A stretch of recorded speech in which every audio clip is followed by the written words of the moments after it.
ಈಗ ಹಂಗ ಒಂದು 10 ವರ್ಷ ಆಯ್ತು ಹೊಂಟಿದ್ದೇವೆ ಹೆಚ್ಚಾಗಿ ಅದ್ರಿ ಸರ್ 10 ವರ್ಷ ಅಂದ್ರೆ 10-12 ಪ್ರಭು ನಿಮಗೆ ಗೊತ್ತಿರುತ್ತದೆ ಎಷ್ಟು ವರ್ಷ 15 ವರ್ಷಗಳಿಂದ ಇವರು ಚರ್ಚೆಗೆ ಹೋಗ್ತಾರೆ. ಎಲ್ಲೆಲ್ಲಿ ಹೋಗಿರಿ ನೀವು 15 ವರ್ಷದಿಂದ? ನಿಮ್ಗೆ ನೆನಪಿರೋದು ಹೇಳಿ.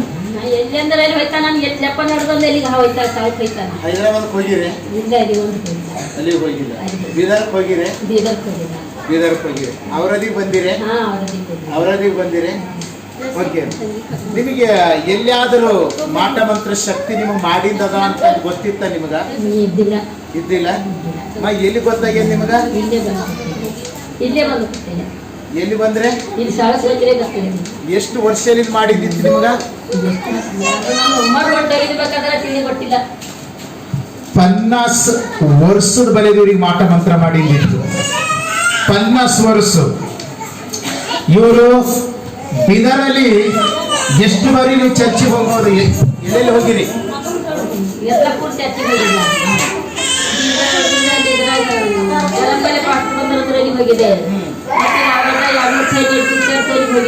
ಅವ್ರದ್ದಾಗ 2-3 ತಲೆ ನಡೀತದ, ಅಲ್ಲಿಗೆ ಹೋಗಿರಿ ನೀವು? ಮತ್ತೆ ಈಗ ಹೋಗದೆ ವರ್ಷ ಐತಲ್ಲ ಹಾಗೆ ಸಿಗಲ್ ಹೋಗಿತ್ತು. ಮತ್ತೆ ದೇವ್ರು ಮಾಡಿಕೊಟ್ಟ. ಹಲ್ಲೆಲೂಯಾ, ಹಲ್ಲೆಲೂಯಾ, ದೇವ್ರಿಗೆ ಸ್ತೋತ್ರ. ಈ ಅವರ ತಾಲೂಕದಲ್ಲಿ ಅವರೇ ಹೇಳತ್ತಾರ 3-4 ಚರ್ಚಿಗೆ ಹೋಗ್ಯಾರಂತ. ಹೆಸರುಗಳು ಬೇಕಾಗಿಲ್ಲ ನಮ್ಗ. ಅಲ್ಲಿ ಅಂದ್ರೆ ಹೊರಗಡೆ ಬಂದದಮ್ಮ ಮಾಟ ಮಂತ್ರ? ಅಲ್ಲೇನೋ ಮಾಟ ಮಂತ್ರ ಹೊರಗಡೆ ಬಂದಿಲ್ಲ. ಈ ಅವರ ತಾಲೂಕದಲ್ಲೇ 3-4 ಚರ್ಚ್ಗಳನ್ನ ಹೋಗಿದ್ದಾರೆ.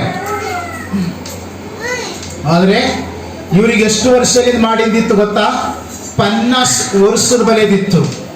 ಇವ್ರಿಗೆ ಮಿನಿಮಮ್ ಎಷ್ಟು ಎಕರ್ ಹೊಲ ಇತ್ತು ಗೊತ್ತದನ? 100 ಎಕರ್ ಹೊಲ ಇತ್ತು. ಇವರಿಗೆ 100 ಎಕರ್ ಹೊಲ ಇತ್ತು. ಆದ್ರೆ ಇವ್ರ ಕೈಗೆ ಎಷ್ಟು ಬಂದಿದ್ರಿ? ಇವ್ರ ಕೈಗೆ ಇವರು 60 ಎಕರ್ ಇವ್ರ ಮನೆಯವ್ರ ಕೈಗೆ ಬಂದಿತ್ತ. ಇವ್ರ ಮನೆಯವ್ರ ಕೈಗೆ 60 ಎಕರ್ದಾಗ ಎಷ್ಟರ ಹೊಲ ಅದನ? 60 ಎಕರ್. 10 ಎಕರ್ ಅಲ್ಲ, 20 ಎಕರ್ ಅಲ್ಲ, 30 ಎಕರ್ ಅಲ್ಲ, 60 ಎಕರು. ಈ ಔರಾದ್ ತಾಲೂಕದ ರೋಡ್ ಇವ್ರದ್ದು ಬೇರೆ ಯಾವ ಊರ್ ಬೇಲ್ಲ, ತುಳಜಾಪುರದ ಬೋರಳಬಲಿ. ಬೋರಳಬಲ್ಲಿ ಅಲ್ಲ, ತುಳಜಾಪುರದವರ 100 ಎಕರ್ ಹೊಲ ಹೋಗಿ 60 ಎಕರ್ ಬಂದದ. 60 ಎಕರ್ ಹೋಗಿ ಪೂರನೇ ಹೋಗ್ಯದ. ಎದ್ರಾಗ ಮಾಟ ಮಂತ್ರ ಮಾಡಿ ಸರ್ವನಾಶ ಮಾಡ್ಯಾರ ಇವ್ರಿಗೆ. 15 ವರ್ಷದ ಬಲೆದು ಇವ್ರು ಓಡಾಡತ್ತಾರ. ಎಲ್ಲ ಕಡೆ ಓಡಾಡತ್ತಾರ. ಈ ಅವರದ್ದಾಗ ಮಿನಿಮಮ್ ಎಷ್ಟು ಚರ್ಚೆಗೆ ಹೋಗಿರಮ್ಮ ನೋಡ್ರಿ? ಅವರದ್ದಾಗ ಎಷ್ಟು ಚರ್ಚ್ಗಳು? ಎಲ್ಲಾ ಚರ್ಚ್ಗಳಿಗೆ ಹೋಗಿದ್ದಾರೆ. ಆದ್ರೆ ಎಲ್ಲೂ ಕೂಡ ಇವ್ರಿಗೆ ಬಿಡುಗಡೆ ಸಿಕ್ಕಿಲ್ಲ ಈ ಅವರದಲ್ಲಿ. ಆದ್ರೆ ಸುಮಾರು 1 ವರ್ಷದಿಂದ ನಮ್ ಚರ್ಚಿಗೆ ಬರ್ಬೇಕಲ್ಲತ್ತಾರ. ಹಾದಿನೇ ಸಿಗಲ್ಲ ಹೋಯ್ತು. ನಾನು ದೇವ್ರ ಹಾದಿ ಕೊಡ್ತಾನೆ. ಎಷ್ಟು ದಿನದ ಮೇಲೆ ಬರ್ಬೇಕಲ್ಲತ್ತೀರಿ ನೀವು?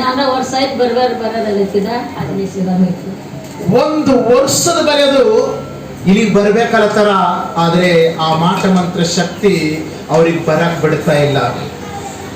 ಆದ್ರೆ ಕಳೆದ ವಾರದಲ್ಲಿ ನಮ್ಮ ಸಭೆ ಬಂದಾಗ ಆ ಮಾಟ ಮಂತ್ರ ಶಕ್ತಿ ಹೊರಗಡೆ ಬಂದು ಹೇಳತ್ತದ. ಏನಂತಂದ್ರೆ ಇವ್ರ ಭೂಮಿ, ಇವ್ರ ಆಸ್ತಿ, ಇವ್ರ ಕುಟುಂಬ, ಇವ್ರ ಮಕ್ಕಳು ಎಲ್ಲವನ್ನ ಸರ್ವನಾಶ ಮಾಡಕ್ಕಿದ್ದೀನಿ ನಾನು. ಎಲ್ಲ ಎಲ್ಲ ಎಲ್ಲ ಎಲ್ಲ ಹಾಳು ಮಾಡಕ್ಕಿದ್ದೀನಿ. ಎಲ್ಲೆಲ್ಲೋ ಹೋಗಿದ್ದಾರೆ. 15 ವರ್ಷದ ಬಲೆದು. ಇವ್ರು ಬೇರೆ ಎಲ್ಲಿನವರಲ್ಲ, ತುಳಜಾಪುರದವರ. ಈ ಕಂಕರ್ ಫ್ಯಾಕ್ಟ್ರಿ ಅದಲ್ಲ, ಆ ಫ್ಯಾಕ್ಟ್ರಿಲಿ ತುಳಜಾಪುರ ಹೊಟ್ಟ ಮೇಲೆ ಕಂಕರ್ ಫ್ಯಾಕ್ಟ್ರಿ ಅದಲ್ಲ, ಅದು ಎಲ್ಲ ಆ ತುಳಜಾಪುರ ರೋಡ್ ಹಿಡ್ಕೊಂಡು ಪೂರ ಸಂತಪುರ ರೋಡ್ ಈಚಾ ಕಾಚಕ್ಕೆ ಎಲ್ಲ ಇವ್ರ ಹೊಲನೇ ಇತ್ತು. ಆದ್ರೆ 50 ವರ್ಷದ ಬಲೆದು 50 ವರ್ಷದ ಬಲೆದು ಇವ್ರು 100 ಎಕರ್ ಜಾಗ ಪೂರ ನಾಶ ಆದ್ಮೇಲೆ ಇವರು ಇಲ್ಲಿಗೆ ಬಂದಿದ್ದಾರೆ. ಖರೇದನಿಲ್ಲಮ್ಮ? ಖರೇದನಿ. ಉತ್ಸರ ಅಂತ ಹೇಳಿ ಅವ್ರಿಗೆ ತಿಳಿಬಿಡಲ್ದಾಗ ವ್ಯಾಪಾರ ಮಾಡಕ್ ಹಸಿದ್ರು. ಇವ್ ಏನ್ ಹೇಳಿದ ಮಾತು ಕೇಳಕ್ ಹೋದ್ರಿ ಏನ್ ಮಾಡ್ತಾರ? ವ್ಯಾಪಾರ ಮಾಡ್ರಿ, ಏನ್ ದಂಧೆ ಮಾಡ್ತಿ, ಮುಂದಿನ ದಂಧೆ ಏನೇನ್ ಮಾಡಲಿ, ವ್ಯಾಪಾರ ಮಾಡಂತ ಹೇಳಿದ್ರು. ಆ ದುಡ್ಡು ಅಂದ್ರೆ ಬಂಗಾರಿತ ಯಾಕೆದಾಗ ಹಾ ಹಂಗ್ ಮಾಡಿ ಹಾಳಾಗೋಯ್ತು ನಮ್ಮ ಜಿಂದಗಿ ಇವ್ರು ಓಡ್ಸೋದ. ಇದು ಇವ್ರ ಜಿಂದಗಿ ಇವ್ರ ಕೈಯಾರ ಹಾಳು ಮಾಡ್ಕೊಂಡಿರೋದಲ್ಲ. ನಮ್ಮ ಹತ್ರ ರೆಕಾರ್ಡಿಂಗ್ ಇದೆ. ಮಾಟ ಮಂತ್ರ ಮಾಡಿ ದುಡ್ಡು ಒಟ್ಟು ಭೂಮಿ ಹೋಗ್ಯದ. ಒಂದು 5 ದುಡ್ಡು ನಮ್ಮ ಹೊಟ್ಟೆಗೆ ಅನ್ನ ಬಿದ್ದಿಲ್ಲ. ಅದು 5 ದುಡ್ಡು ಒಂದು ಚಟಕ್ ತಿಂದಿಲ್ಲ ಅದು ಅನ್ನ. ಈ ಔರತ್ ತಾಲೂಕದಲ್ಲಿ ಸುಮಾರು ಉಂಡಿಲ್ಲ ನಾವು 15 ವರ್ಷಗಳಿಂದ ಚರ್ಚಿಗೆ ಬರ್ತಾರೆ. ಬೀದರ್ಕ್ ಹೋಗಿದ್ದಾರೆ. ಇನ್ನು ಎಲ್ಲೆಲ್ಲಿ ಒಳ್ಳೇದಾಯ್ತದ ಎಂಬುದಾಗಿ ಹುಡುಕೊಂಡೆಲ್ಲ ಹೋಗಿದ್ದಾರೆ. ಆದ್ರೆ ಇವ್ರಿಗೆ ಎಲ್ಲೂ ಕೂಡ ನಮಗೆ ಮಾಡಿಲ್ಲದ ಅಂತಂಬುದು ಇವ್ರಿಗೆ ಗೊತ್ತೇ ಆಗಿಲ್ಲ. ಎಲ್ಲೂ ಕೂಡ ಅದು ಹೊರಗಡೆ ಬರಲೇ ಇಲ್ಲ. ಆದ್ರೆ ಕಳೆದ ಸಂಡೆ ನಮ್ಮ ಚರ್ಚಿಗೆ ಬಂದಾಗ ನಾನು ಕೈ ಇಟ್ಟು ಪ್ರಾರ್ಥನೆ ಮಾಡುವಾಗ ಆ ಮಾಟ ಮಂತ್ರ ಶಕ್ತಿ ಹೊರಗಡೆ ಬಂದದ. ಅಲ್ಲಿ ಗಂಟ